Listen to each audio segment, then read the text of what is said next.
एक आपको जानकर आश्चर्यचकित होगा कि एक राउंड में निर्वाचन आयोग संशोधन करके 2 बार डाल रहा है। एक बार अलग आंकड़ा बता रहा है, एक बार। नमस्कार, मैं हूं आपके साथ सृष्टि श्रीवास्तव। राजस्थान उपचुनाव में जो खेला हुआ उससे बीजेपी वाले खुद हैरान हैं। हैरान इसलिए क्योंकि बीजेपी 5 सीटें जीत गई है।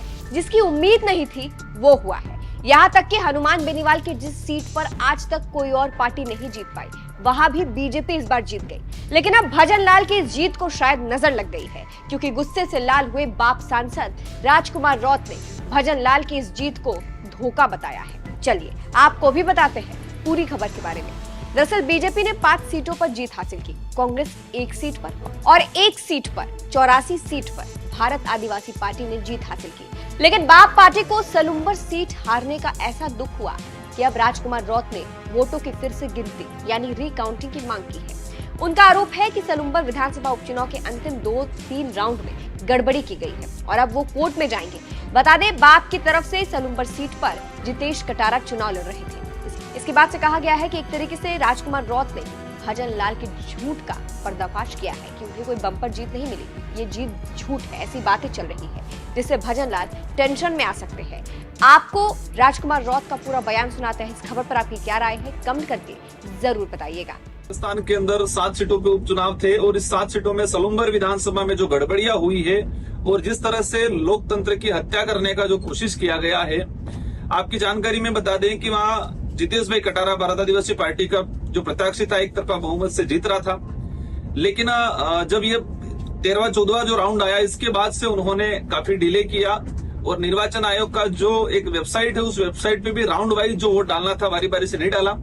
एक आपको जानकर आश्चर्यचकित होगा कि एक राउंड में निर्वाचन आयोग संशोधन करके 2 बार डाल रहा है। एक बार अलग आंकड़ा बता रहा है, एक बार अलग आंकड़ा बता रहे हैं। तो जिस तरह से ये जो लोकतंत्र की हत्या करने का काम किया गया है, हम निर्वाचन आयोग पर पूरा अंगुली नहीं उठा रहे, लेकिन हमने जो प्रोसेस है रिकाउंटिंग का, उस रिकाउंटिंग के लिए हमने अप्लाई किया हमारे प्रत्याशी ने, लेकिन जबरदस्ती वहां पर बीजेपी के सारे लोग घुसे और घुस के रिटर्निंग अधिकारी को पता नहीं क्या पाठ पढ़ाया और जबरदस्ती प्रमाण पत्र लेने का काम किया और हमारे जो प्रत्याशी है उसके साथ धक्का मुक्की अंदर करने का काम। अब रिकॉर्डिंग जो उस दौरान रिकॉर्डिंग की गई, देख सकते हैं कि उस रूम में कितने लोग भीड़, इतनी भीड़ कैसे गई अंदर, ये एक संशय का विषय है।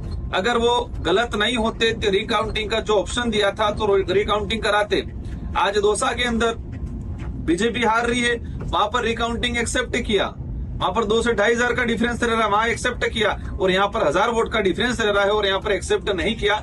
अगर गलत नहीं होते, अगर गड़बड़ियां नहीं की होती तो रिकाउंटिंग एक्सेप्ट कर लेते। हमारे जो गणक बैठे थे, हमारे जो प्रत्याशी थे, उनका कहना है कि लास्ट 1-2 राउंड के अंदर जिस तरह से निर्दलीय प्रत्याशी थे, उनका जो वोट था उस वोट को जैसे बीजेपी का जो उम्मीदवार था उसमें जोड़ने का काम किया कुछ हिस्सों में, और इससे वो एक तरफा मतलब लास्ट वाला जो राउंड था उसमें गड़बड़ी किया गया 2 से 3 राउंडों में।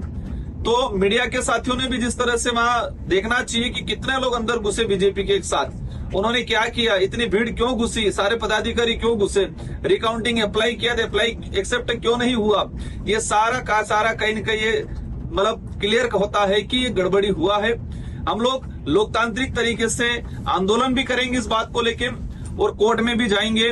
और ये जिस तरह से लोकतंत्र की हत्या करने का काम किया है, सलुम्बर की जनता, आम जनता ने, जो आवाम ने जिस तरह से अपना मत दिया था, उस मत का जिस तरह से ड्रामा करके, गड़बड़ी करके जनता की भावना के विरुद्ध किसी को जिताने का जो काम किया है, हम उसका कड़ा विरोध करते हैं और ये हमारे देश के लिए एक घातक व्यवस्था है। सारे साथियों से अनुरोध है कि हमें हमारी इस लड़ाई में आप सभी साथ दें। धन्यवाद, जोहार।